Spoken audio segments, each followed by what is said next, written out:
Hey, this is Ed Robertson, and this is the Mountain and Prairie Podcast, where I introduce you to some of the innovative and creative individuals who are shaping the future of the American West. I meet these people through my work in ranch brokerage and land conservation, or through my hobbies and interests that revolve around spending time in the mountains. My guests include ranchers, writers, entrepreneurs, conservationists, athletes, artists, pretty much anyone who's doing important work and has an interesting story to tell. My guest today is Christian Beckwith. Christian is the director of Shift, a Jackson Hole-based nonprofit that's building a powerful coalition to protect our nation's public lands.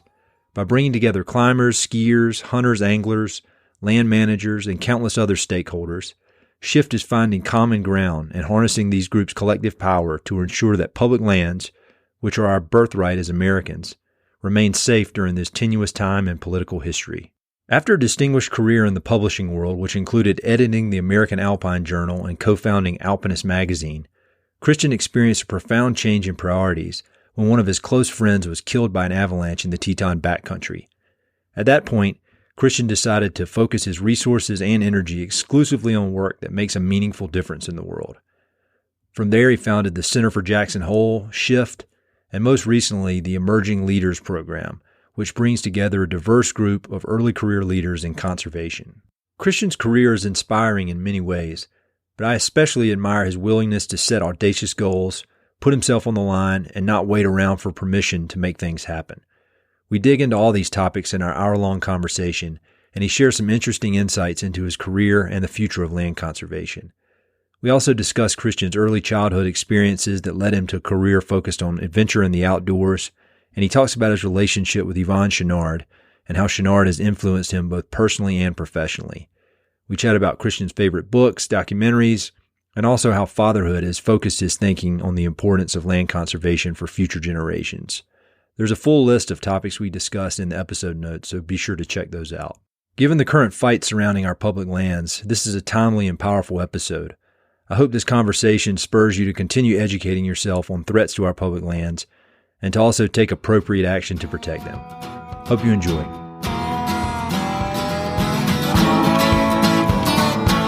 When you meet somebody for the first time and they ask you the question, what do you do? How do you answer that? You're going to stump me on the first one. Well, I'm the executive director of the Center for Jackson Hole, which has two main programs, both of which work toward one shared objective, which is to leverage outdoor recreation for conservation gains. Mm-hmm. We have an annual festival this year it'll be November 1st through the 3rd, that pulls together outdoor recreationists, land managers, conservationists, and youth engagement advocates. Yep. To develop a collective impact model that allows us to protect these places that we love so much for all the various reasons more effectively than we've done in the past. What we're up against is a very divided political landscape. Mm-hmm. And what we believe is that the stakeholder coalition of folks that love these places and want to protect them in perpetuity is much stronger than the typical American political landscape would suggest. We believe it represents 60 to 70% of Americans. So at Shift in the autumn, we pull together hunters and anglers and climbers like me, skiers, and folks like Timur Ahmed from the Wilderness Society, who is one of our emerging leaders this year, and conservationists and land managers to figure out how we can work together to protect these places. Because if we are all behind this idea that these places must be preserved in perpetuity, then we're much stronger working together to protect them. So the other component of our work is focused on ensuring that that coalition of folks is actually strong enough to succeed. And the biggest gap that we see right now is that it's pretty much all white all the time. Mm-hmm. It's not all white all the time. It's increasingly diverse 81, 2% of Americans live in urban areas. We'll have a majority country by 2045. And yet, the usual suspects that are engaged in this sort of work are all gringo. We're all Caucasian. Yep. And that just breaks down. If you don't have a constituency of people that look like America, invested in these places, then we're not going to be strong enough to protect them. So we've developed something called the Emerging Leaders Program that addresses that major gap. And what we do is we bring folks that actually represent all America to Jackson in the autumn. And we partner with the Teton Science Schools. We've developed a curriculum that prepares them for substantive conversations on the topics under consideration. So last year they were the public land transfer movement and funding for public lands and cultural engagement. And we train them to plug into the proceedings that shift in such a way that they can influence the conversations that occur. I think Audrey Peterman said it really well. She's a gal with the Diverse Environmental Leaders Speakers Bureau. Garbage in, garbage out. If you have the same conversations again and again with the same people again and again and expect different results, you're crazy. Garbage in, garbage out. And so what we're trying to change is the variable of the folks participating in the conversation. And with the Emerging Leaders Program, we work with organizations around the country to bring in the young men and women who have come up through their ranks, up through their programs, and distinguished themselves.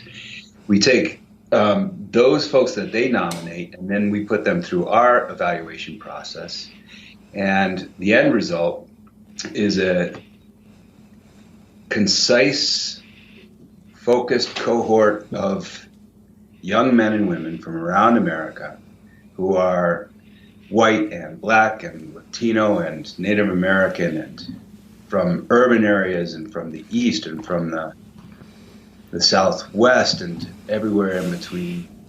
And we plug them into the conversations here, and it changes because it's not the same old white men having the same old conversations again and again, expecting different results.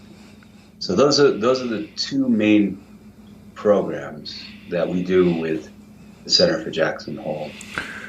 Got it. And that's a great overview. And I want to get into your background more later on, but you did not come from the nonprofit world. You came from the outdoor recreation and publishing and journalism world. And so how did you come up with this idea, or what was the genesis of the idea for this program? Boy, how much time you got? As long as you want, man. Well, I had been in publishing for a number of years, and the bottom fell out of the traditional print world some time ago. At least in the standard way to make a living was not as viable as it had been. So when the publication I was doing got caught up in the economic collapse of 2007, I did my best read of the tea leaves and figured that social media was probably a good way to go if I wanted to stay in media. And so I developed a website called Outer Local, and it was social media for adventure athletes. Yep. Just focused on all the various things that we love to do out there. The tagline was sports that can kill you and the people who love them. And we tried to bring some sort of depth to a medium that is inherently fleeting. Yes. And tried to capture stories, even long form when possible. And so I'd been doing that for, I think, a couple of years. And one of the things that I found was that the stories that generated the most traffic were my own. And I was skiing actively. I was trying to do new routes here in the Tetons, ski mountaineering routes. And when I wrote about them, they would generate a lot of traffic. And the way that social works is, the more impressions you have, the more money you're going to make. And so I kept writing about them, and I kept doing them. And I was charging around with a very dear friend named Jared Spackman. And in the winter of 2013, we'd been charging, and we'd found this place that it remains one of my favorite mountains in the Tetons called Prospectors. And we'd been hitting a bunch of new lines all winter long. Mm-hmm. And it was the most fun I think I've ever had in my life. I felt like a kid, 15-year-old kid just discovering girls for the first time.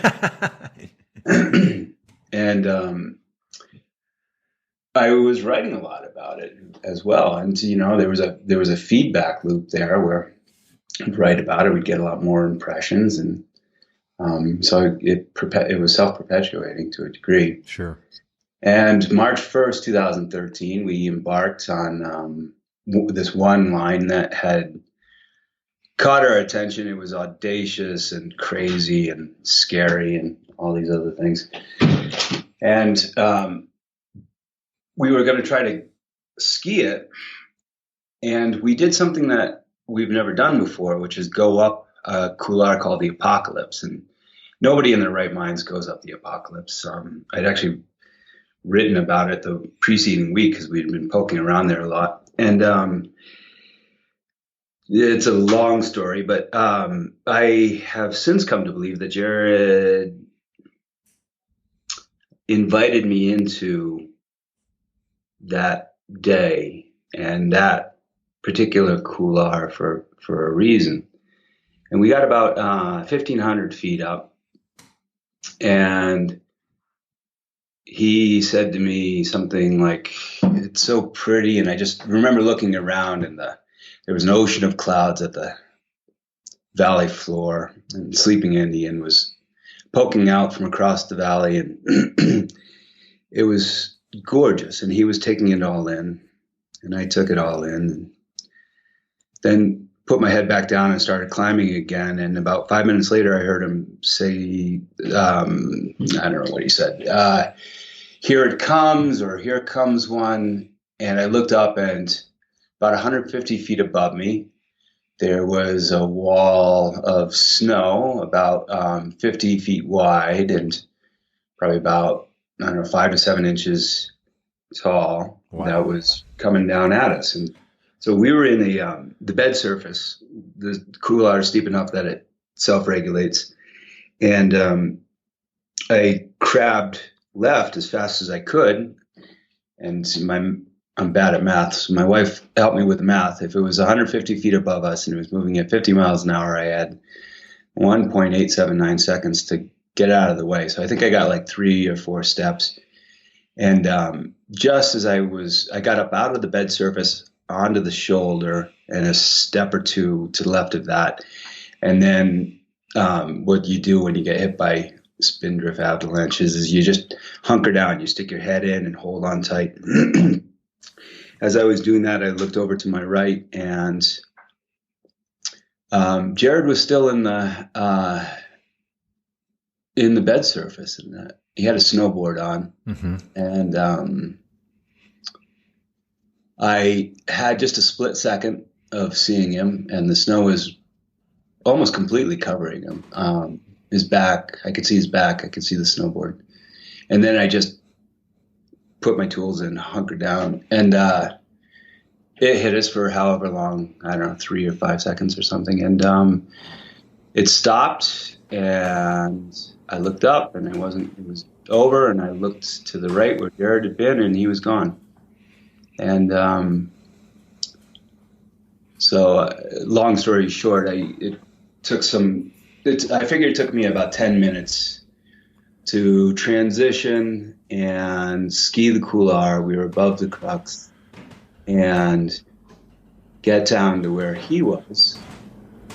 And he was face down, and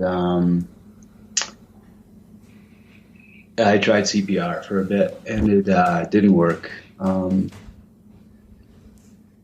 he was dead. He was gone. Oh, man. And I had about, I don't know, 2 or 3 hours before the Rangers got there. So I skied him down to a spot where the Rangers could get to, and I just thought about what was going on in the world and what I was doing, and we'd had a daughter, and how old was she at the time? I think she was 2. Oof. And I just determined that then and there that I didn't want to do anything anymore that didn't actually make a substantive difference to the world. And so that's sort of how I got in the emotional space to transition out of what I'd done for 20 years, which was first and foremost climbing and climbing publishing, and then also adventure sports in general, to something more substantive. Sure. And a local organization called the Travel and Tourism Board had put out a query for somebody who could put together an event in October in Jackson that worked with something that's very central to Jackson's identity, which is conservation, and build it into an annual event that would bring people to town. And what they were concerned about was addressing the precipitous drop-off in visitation to Jackson in the autumn. And when that day was done, I decided to go for it, and got the job, and just started to try to figure out the landscape and the value that I could add by doing this event. And I didn't actually care about bringing people to Jackson in October. I actually really like the fact that in October we get our town back. Yeah. But I'm really concerned about the state of the world. And, I'm teaching my daughter to ski, and I'm quite aware of the fact that she's probably not going to be skiing by the time she's my age because of climate change. Sure. So pretty quickly, I came back to the board and said, look, it's got to be a triple bottom line approach. We can do something that achieves your objectives, but we've got to make sure that it advances the interests of our community and the interests of the planet as well. And so over the course of, it's been we've had 3 full events so far. We've evolved into what we are today, which is an annual event that looks at this intersection of conservation and outdoor recreation. And climbing has given me everything that I believe in, everything that I care about. And so my primary objective is to honor what I've received over these years from climbing and from the community of people that are my tribe and my friends, and use it to contribute to what I see as the biggest challenge that we're up against. And what we're up against is a 6th mass extinction. Mm-hmm. We're losing species at 1,000 times faster than we have in past extinction events. And one of the major reasons for it is the lack of value that people see in nature these days. We don't value it, and we're increasingly disconnected from it on a daily basis. All our screen time, all our time inside, the fact that kids are getting more screen time and less outdoor time every passing year. I think now, what was the last I saw? I think we get on average 7 minutes outside per day and 7 hours in front of screens. That's disturbing. Yeah, and if I think about my own life, I have a hell of a lot more than that. I mean, I work in front of a computer all day. I'm checking the weather first thing in the morning, and as often as not in the evenings, I'm on the computer as well. As this plays out over the course of time, and as it plays out over the country, across the country, we're increasingly disconnected from the thing that is most important, and that's the health and well-being of the natural world. So the only way to avoid the worst of the sixth mass extinction that I can think of is try to develop more empathy for the natural world, try to develop a deeper sense of love for it first and foremost. And for me, that means climbing and skiing. That's how I've fallen in love. So anytime we can try to encourage more people to fall in love with these places, we're in a better position as a result to protect them. You're not going to fight for anything you don't love. Yep. So outdoor recreation for me it's the gateway. I don't know how else to get people to fall in love with places. So we use outdoor recreation as this vehicle to engage people in the health and well-being of lands and waters, appreciation for wildlife. And we try to leverage that to develop a coalition of stakeholders who are broad enough and strong enough to make it political suicide to advocate for things that undermine the health and well-being of these places. And what we're seeing right now is madness, as far as I can tell. Yeah, can you give a little overview for people? I'm sure everybody has a general idea about this, what's going on with public lands now, but could you just give a brief overview of how you see the situation and how it's playing out? Boy. Well, that's a good question, and it's pretty early on in the new administration, and so we're not exactly sure how it's going to play out. But indications are that some things that have historically been great tools that can be used to protect places, such as the Antiquities Act, are coming under assault. That designations of national monuments that were made in the last days of the Obama administration there will be an attempt to roll them back, that there will be continued defunding of land management agencies, which are charged with managing these places, that there will be a continued push to transfer public lands from federal management to state management. And while that might have merit in certain cases around the country, depending on where and who the players are, we believe that overall, public lands are an American birthright, they're an American responsibility, and they belong in public hands. So what we're trying to address is what we believe to be these administrative priorities that would take from Americans what is their birthright, and that's this public land heritage, undermine the tools and institutions that have been central to the creation of public lands and to the management of public lands. Once those lands are gone, they're gone. We're not getting them back. And I'm in Wyoming. We're in the bust of a ongoing boom-bust cycle. Extraction is falling apart, and we have a lot of public lands.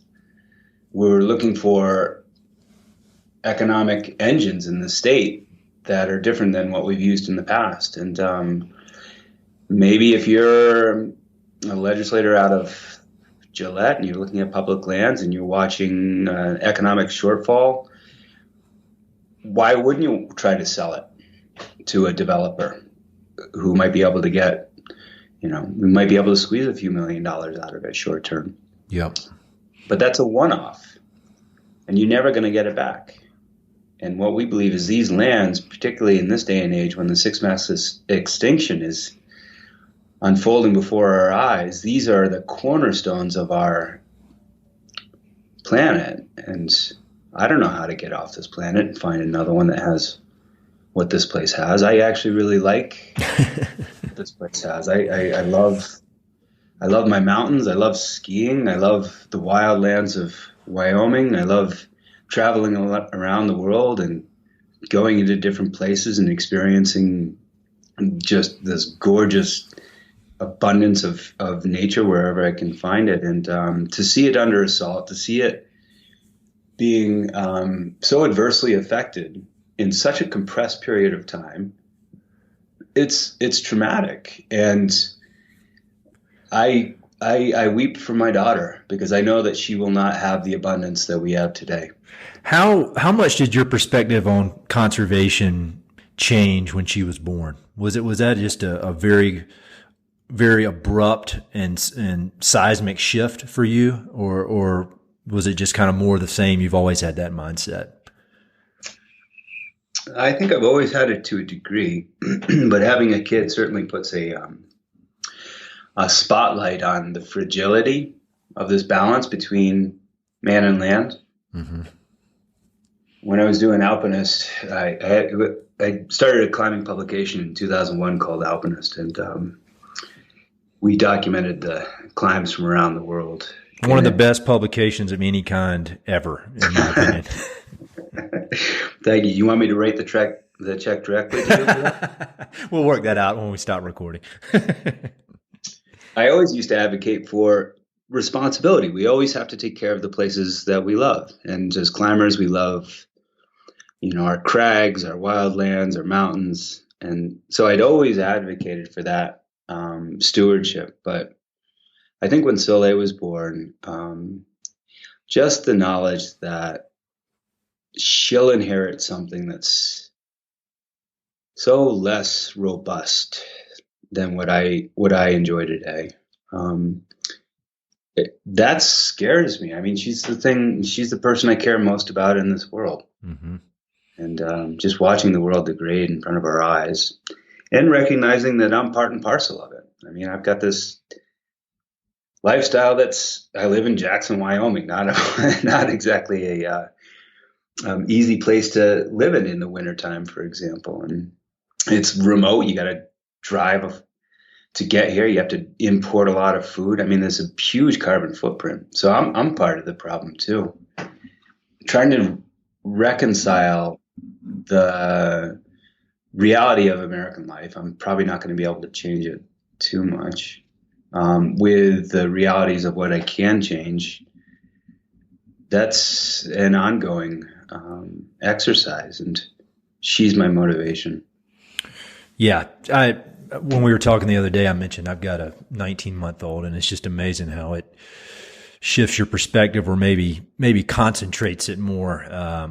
And you hear people say that and it sounds like a cliche, but it's, as far as I can tell, it's 100% true.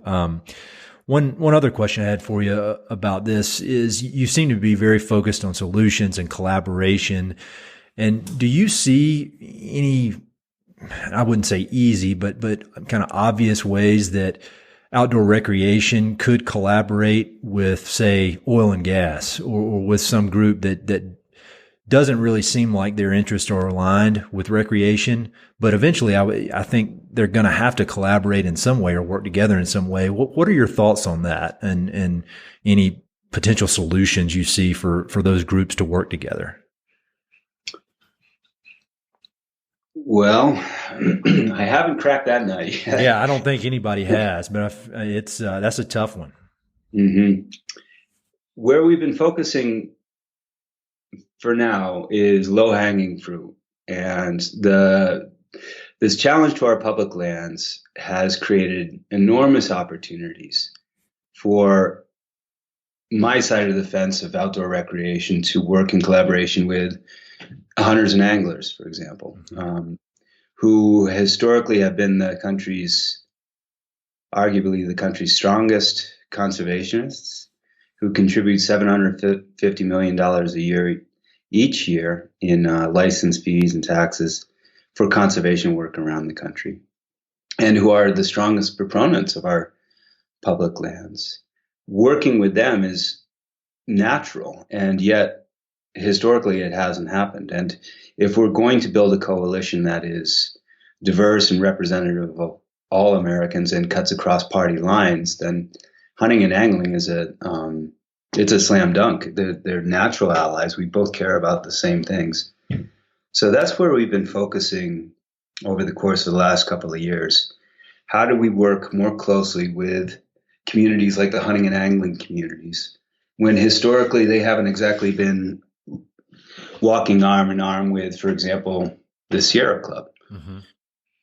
But they're essentially after the same objectives.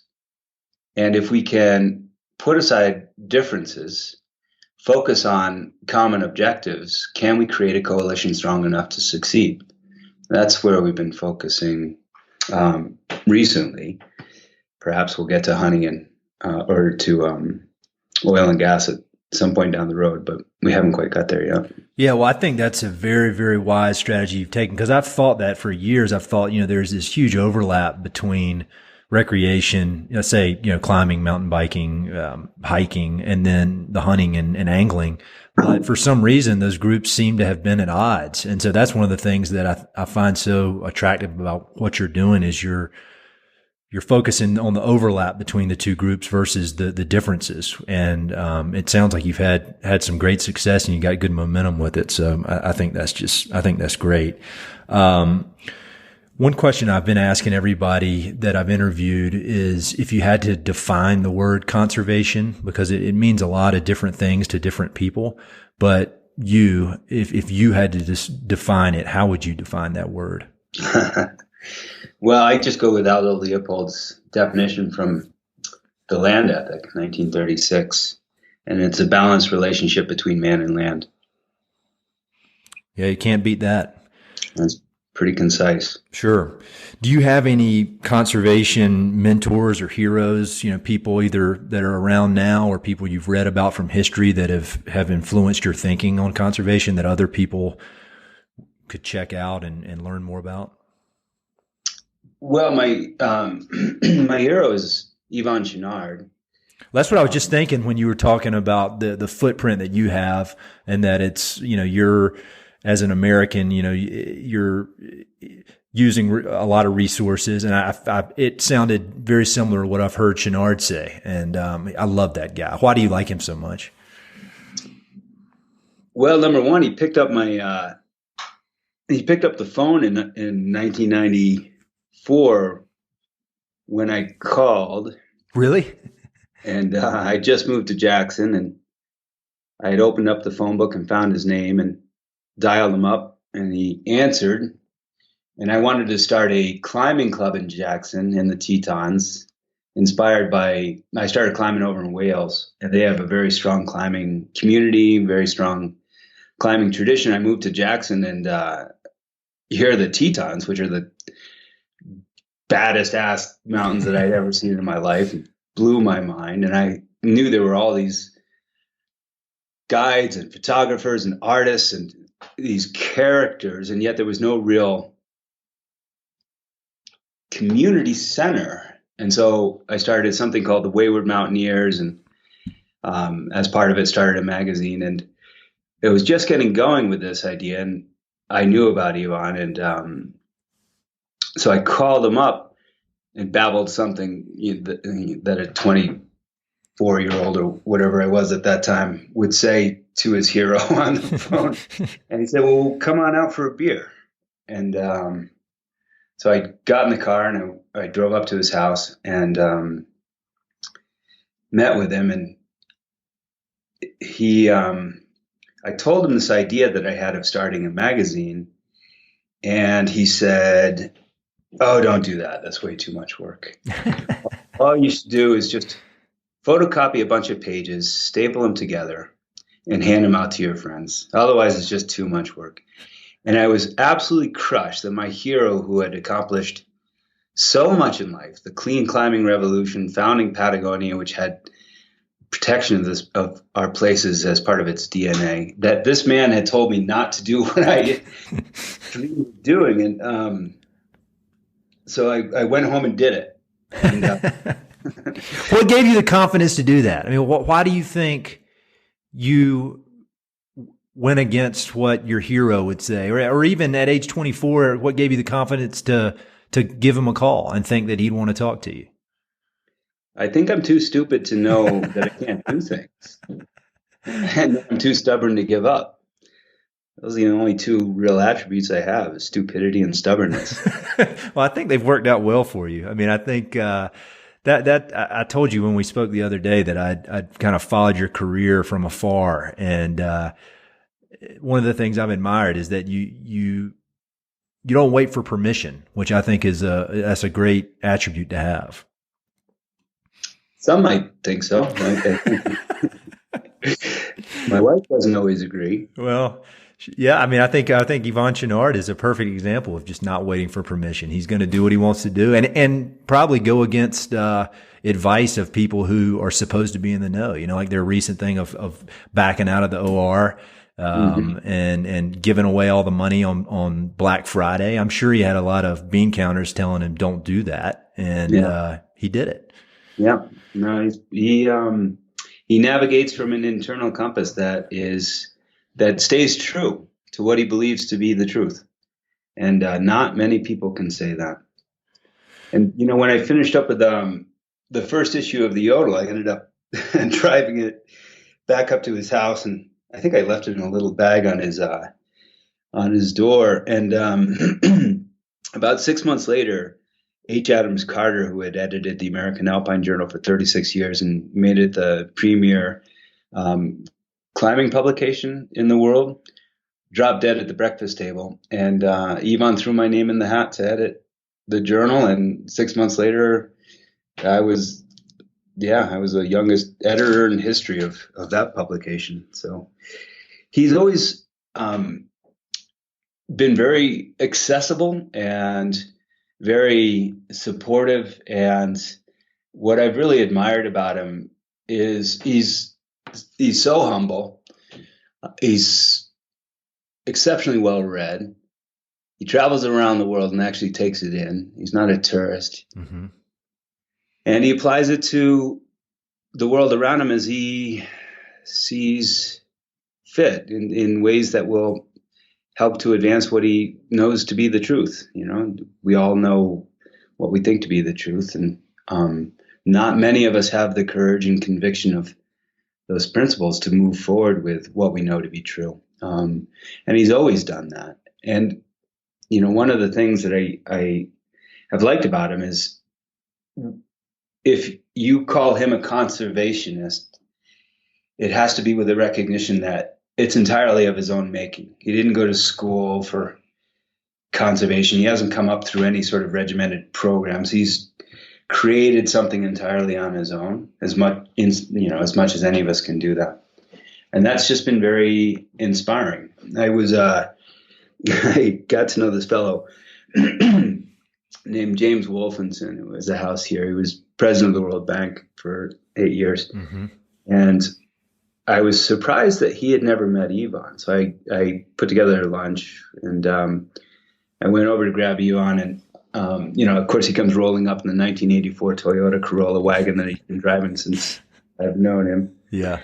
And he insists we get in that car. So we go cruising into Wolfenson's, $30 million pad, big gate made out of wood with a big W on it goes lifting up. And as we were driving, I said, Yvon, what are you doing now?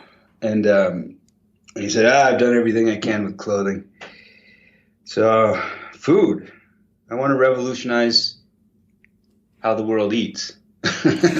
He's like 76 now? Uh-huh. Like that. And the fact that he has a profound skepticism in our ability to get ourselves out of this fix.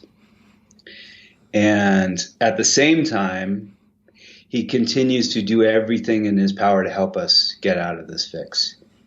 That's so incredibly inspiring to me. And it just helps. It gives one courage to know that there are other folks out there that are navigating from their own convictions and doing the best they can with what they've got. It's almost as if you have to say to yourself, shit, if they're doing it, what's my excuse for not doing it? What, I have to do it. Mm-hmm. I think if you are aware of what's going on in the world and you have an opportunity to do something to address what you see as challenges, you have a moral obligation to do that. And that's what Ivan has always done. And I'm just profoundly grateful to the universe to ever have known the guy. And I've just always been so inspired by his willingness to go for it. Yeah, he is a very inspiring guy. I've got a I call it the wall of badasses above my desk with different photos of different people that I admire, and he's front and center there. I mean, he's just any way you look at it, he's just an admirable guy. And when you look, if I'm ever slacking off or messing around, I look up and see him staring at me. It gets my ass in gear real quick. Get back to work. Yeah. Well, to back it up a little bit, where did you grow up, and what did you have any experiences as a kid or as a child that you can point to that led you into this life of adventure and life of focused on conservation and focused on the outdoors? Well, I grew up in Maine. I'm a redneck farmer from mid-coast, and we still have a fruit and vegetable farm, and we grow everything you can grow in Maine, and we sell it all in the one-room schoolhouse of the town I grew up in. So it's called Schoolhouse Farm. And when I was 8, we had a fellow who came and lived with us for the summer to work on the farm, and he lived in a shack we called Tim's Hut down by the pond. And that summer he read me The Hobbit, and it blew my mind. It was the first time anybody had ever read anything to me. And I just was immediately plunged into the world of Bilbo Baggins and hobbits and dragons and dwarves. And for the rest of that summer and subsequent summers, as I picked peas or pulled the corn bag alongside my dad or picked apples or hoed, I would be off in La La Land in Fantasyland, dreaming about hobbits and dragons and dwarves and adventure, because that was the whole point of that book, was adventure. And I've always kind of loved living in the dirt. I fell in love with skiing early on and cut my teeth on the 450 vertical coming right out of the bay called the Camden Snowball. So I learned how to ski ice. And I think going into the quote unquote mountains of Maine, Saddleback and Sunday River before it became fancy, and Sugarloaf, that really touched me. Those were the first mountains I really experienced, and they triggered the same sort of feelings that reading The Hobbit triggered in me, just that the allure of the unknown. So I got into climbing when I was going to school in England, and immediately caught the bug. Just the very first climb I did, I just remember staggering out onto the top and felt as if I'd been reborn. And I started dirtbagging it, and I was down in Waco Tanks, Texas, bouldering for a winter, and I read an article by Paul Gagne called Alpine Rock, and it was about the Tetons. And that word, alpine, was akin to what The Hobbit was for me. It just triggered that desire to know what was, at that point, unknowable. And so I ended up sticking out my thumb one April in 93 or 4, I can't remember which, and I just hitchhiked up here, and I'll just never forget it. The cloud cover was low. It was a very wet spring. Barely ever saw the Tetons, but I could feel as I got closer and closer to this place something I'd never felt before. And when we rolled in, I knew immediately that, in retrospect, I knew I was home. I didn't know what it was at that point, but I've just never wanted to leave. And I love this place so deeply, and I love the Wyoming landscape that surrounds it, that it just breaks my heart when I see it degraded, and when I see the trees dying in the Tetons the way you see every single time you go up now. the pine beetle kill is probably the most obvious indication of what's not in balance in the world. And it just honestly breaks my heart. It just breaks my heart. And if you feel like you can do something, you sort of have to do something. Yeah, I completely agree with that. So knowing what you know now, so you showed up in 94. So God, that's hard to believe. It was 23 years ago. Knowing what you know now, if you could go back and talk to that 22-year-old you when you showed up in the Valley, what advice would you give that guy? I was talking to, do you know Chris Tompkins? She's down at. Yeah, not personally, but I definitely know who she is. Yes. I talked to her, I think it was a year or two ago. I was talking to her, and, we were just talking about the fragility of life. This is before Doug died.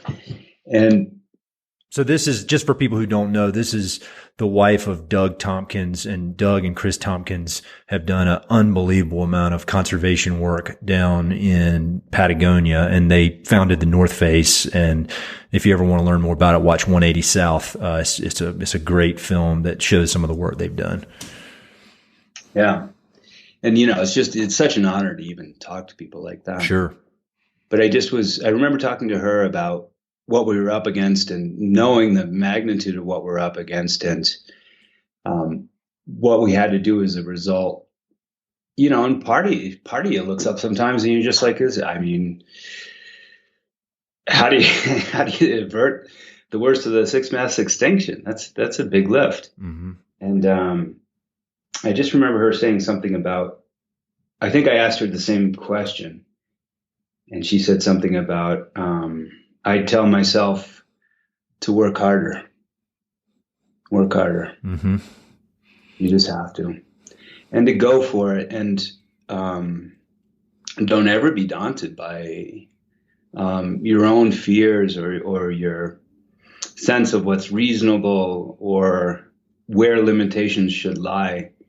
And that's a more recent revelation, was just watching a film by James Martin on the life of Doug Tompkins, and the audacity with which they entered this country and began buying up these lands, and then the realization that they could create national parks was so terrific and so inspiring. And I've just been, more recently thinking that we can't, given the magnitude of what we're up against, we cannot do anything other than the most audacious thing we can create in our mind's eye.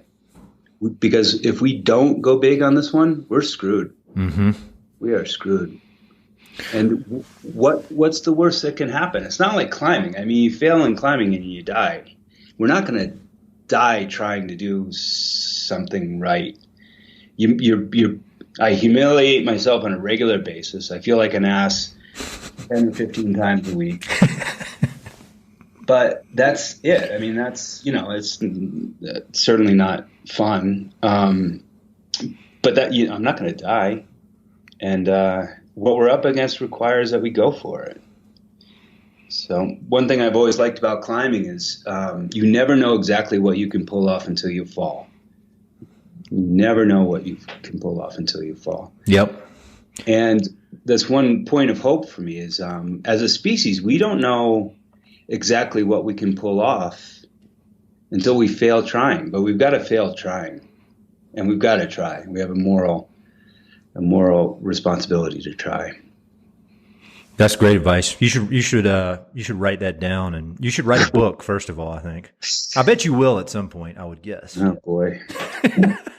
Yeah, retirement. Well, I've got some kind of quick questions that I've asked all the different guests I've had on the podcast, and I've gotten some really interesting answers. So I'd like to run those by you real quick, and then I'll stop taking up your whole day. But again, I really appreciate your time on this.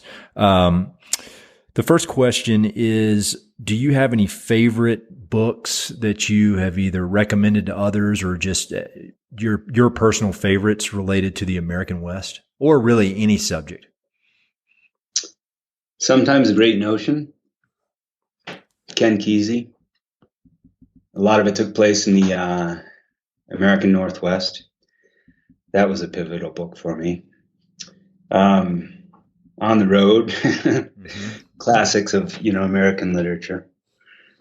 And then pieces like War and Peace that are just simply some of the best books. War and Peace is the best book I've ever read. But do you read primarily fiction or nonfiction, or a good mix of both? I've been reduced to reading primarily the New Yorker. That's pretty good. If you've only got one, if you've got time for one publication a week, it's a pretty good way to stay current with a lot of what's going on in the world. I just read a book by a New Yorker author, Barbarian Days. It's about surfing. Oh yeah, and man, it was good. I mean, it's William Finnegan, right? Yeah, just a work of art. The way that how the way that guy can write it, it's almost like just some beautiful fiction, but it's nonfiction, and it's this memoir. And I just could not believe I'd say it's one of the top 3 books I've ever read. Wow. And it made me want to. I need to focus on the New Yorker more, because if the other authors in there are on par with him, which they are, it's worth reading. They have a remarkable stable of writers. Do you have any favorite documentaries or films that have been important in your life? There was one I watched a couple of years ago that I was pretty inspiring, called Supermensch. I've heard about that. I actually just heard an interview with the guy. What's the guy's name? I can't remember. Yeah, I'll put links to everything on the webpage. But God, what was his name? Yeah, I've heard that is great. Mm-hmm. What did you like about it? Well, I think similar to Ivan, he just not ever let fear get in the way of going for it. Mm-hmm. And life had unfolded like some epic fable for him as a direct result. Yeah, I need to check that one out. I've heard great things about it. So you're obviously a hardcore mountaineer, skier, general adventurer. Are there any activities you participate in that would be surprising to the people listening to this? Like, do you like to knit or anything like that? I haven't got there yet. I've been working on my fingernail painting activities with my daughter. Yeah, that's a good one. She's kind of forced us to scale it back a little bit. She's 6. And so in the spring, we go down to the desert, and it's gotten us into canyoneering. Oh, something that's great. With a 6-year-old, just traveling these incredible fissures in the earth and squeezing your way through slot corridors and slot chimneys has been a really cool addition to my understanding of the American landscape. I think, if you're a climber, you end up with what we call climber's blinders on, and you just go where there's climbing. And I've done that for an awful lot of years. So it's been really fun to see the landscape from about 3 feet high and try to reimagine it from that perspective. Sure. What would you say is the most powerful experience you've had in the outdoors? And you may have actually already answered this with your story about your pal Jared. But it could be a scary experience, a funny experience, just whatever you consider powerful experience that you've had in the outdoors. Well, when I was 20, 1990, and I was going to school in England, and I had a crazy Brazilian friend, and we decided to hitchhike to Turkey. And we made it as far as the Yugoslavian border, what was then Yugoslavia, and we got caught in a blizzard, and a guy in a BMW, a smuggled BMW, he was trying to smuggle into Austria and sell at a profit, had picked us up right on the Austrian border, and then brought us past the home he hadn't been to in about, I think, 6 years. And I just remember we went around this long, sweeping, snow-covered bend in the road, and that BMW just went straight into the guardrail. and it came to a stop after spinning, 10 times. And my buddy and I got out and sort of said, well, sorry, thanks for the ride. There wasn't very much we could do at that point, and just kept going. And we couldn't get into Yugoslavia the next day because the passes were closed. So we had to take a train. And on the train were 3 strippers from Seattle. And for 20 somethings, they were pretty much catnip. And we ended up falling in with them. And I fell in love with one of them. I was with her for a couple of years. And we all, as a group, decided to go up to Mount Olympus and started out in a little town called Litohoro and then hiked up until we came to a bombed out monastery that had been destroyed during the war. And everybody grabbed one of their own rooms and built fires in the rooms and did whatever one does with young strippers. I just remember coming out of that room late at night and walked to the cistern to get some water. And the stars were above and they were reflected in the cistern waters. And there was all this litter on the ground. And as I put my water bottle into the cistern, I felt some immense force just rolled through me and just ripped me asunder. And I just began sobbing and sobbing. And I had no idea why I was crying. And it was the most powerful experience I think I've ever had in my life. And when I walked out of there the next day, I was not the same as I'd been when I walked in. And I've spent the rest of my life trying to figure out why I was crying. And I think is the best I've been able to do is I was so distraught at the trash and litter and just how that was what we were doing to the world. And I think in that quest to understand exactly what had moved through me and why I was crying, I've come to where I am today. That's really cool. And I imagine you'll probably be figuring that out in one way or another for the rest of your life, but it seems like it was kind of the genesis of your whole career, really. That's pretty cool. Yeah. So next to the last question, if you can make a request of the people listening to this podcast, and basically they're just people that love the American West, whether that's through recreation or ranching or art, architecture, just anybody who's got a real passion for the West and loves it. If you can make a request of them, what would that be? Never let a good crisis go to waste. Mm-hmm. What we're seeing right now is the biggest opportunity to get shit done than I've seen in my life.